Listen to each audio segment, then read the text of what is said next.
Tamil Nadu தமிழர்கள்னாலே allergy. தமிழ்நாட்டுல இருந்து வர ஜிஎஸ்டியே கரெக்டா வாங்கிக்கிறீங்க, ஆனா தமிழ்நாட்டுக்கு பட்ஜெட்ல நிதி ஒதுக்க மாட்டேங்கிறீங்க. பிரதமருடைய திட்டத்தின் மூலம் 12 லட்சம் வீடு கட்டி கொடுத்திருக்காங்க. கிராமத்துல மட்டும், சிட்டில 6, மொத்தம் 18 லட்சம் வீடு. லாஸ்ட் 18 லட்சம் வீடு மத்திய அரசுடைய நிதியில. புரிஞ்சுங்க. ஆயுஷ்மான் பாரத் திட்டம் 79 லட்சம் பேருக்கு 5 லட்சம் ரூபாய் இன்சூரன்ஸ் வந்து கொடுக்கப்பட்டிருக்கு. மக்கள் மருந்தகங்கள் மூலமா 100 ரூபாய் மருந்து 60 ரூபாய் விற்கும். தமிழகத்துல 41,000 கிலோமீட்டருக்கு நெடுஞ்சாலைகள் போடப்படும். 41,000 கிலோமீட்டர் தூரத்துக்கு. இப்ப நான் இவ்வளவு ஸ்கீம் சொன்னேன் பாத்தீங்களா, இதெல்லாம் யார் காசு? நான் சொன்ன மத்திய அரசுடைய காசு. ஆனா தமிழ்நாட்டுக்கு பட்ஜெட்ல நிதி ஒதுக்க மாட்டேங்கிறீங்க. இவ்வளவு ரூபாய் கொடுத்தாங்களே, அதெல்லாம் என்ன இருக்கு? ஸ்ரீலங்கால ஒட்டுமொத்தமான ரயில்வே நெட்வொர்க் இதுவரைக்கும் எவ்வளவு இருக்குது? அது இந்த 10 வருஷத்துல மட்டும் தமிழ்நாட்டில் மட்டும் போட்டு வீடு கட்டி கொடுத்திருக்காங்க, கேஸ் சிலிண்டர் கொடுத்திருக்காங்க, லோன் கொடுத்திருக்காங்க. இது முத்ரா லோன் நான் சொல்லல. பிரதமருடைய மக்கள் மருந்தகத்தில் ஸ்டேட் கவர்மெண்ட் ரோல் என்ன இருக்கு?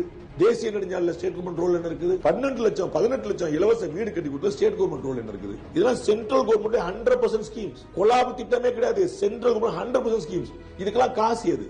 என்ன யாருக்குமே எதுவுமே தெரியாது, தெரிஞ்சிடக்கூடாது முடியுங்களா? டீலிமிட்டேஷன் என்ற பேர்ல தமிழ்நாட்டோட பார்லிமெண்ட் சீட்ஸ்லயும் கை வைக்க பாக்குறீங்க. ஒரே நாடு ஒரே தேர்தல் நீங்க ஸ்டார்ட் பண்ணப்பவே புரிஞ்சிருச்சு பிரதமர் சார், எங்கெல்லாம் எப்படி எல்லாம் எந்த திசைகள் எல்லாம் இந்த நாட்டை கொண்டு போலாம்னு.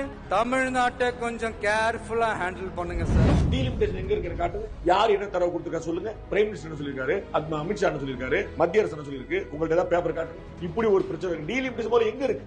மக்கள் தொகை கணக்கெடுப்பே நடக்கல. 26 எடுத்து அதுக்கப்புறம் டீலிமிட்டேஷன் முடிச்சிட்டு அதுக்கப்புறம் 29 தேர்தல் வந்து டீலிமிட்டேஷனோட 33% மகளிர் ஒதுக்கீடு நடத்த போறாங்க. அப்ப 2026 டார்கெட் இன்னும் பேப்பரே ஆரம்பிக்கல. நீங்க கம்பெனி ஆரம்பிக்க யாரை எடுப்பீங்க, யாரை ஒண்ணுமே தெரியாம நீங்க வந்து ஒரு கணக்கு போட்டு ஒரு சும்மா போட்டு அதுதான் திசை திருப்புது.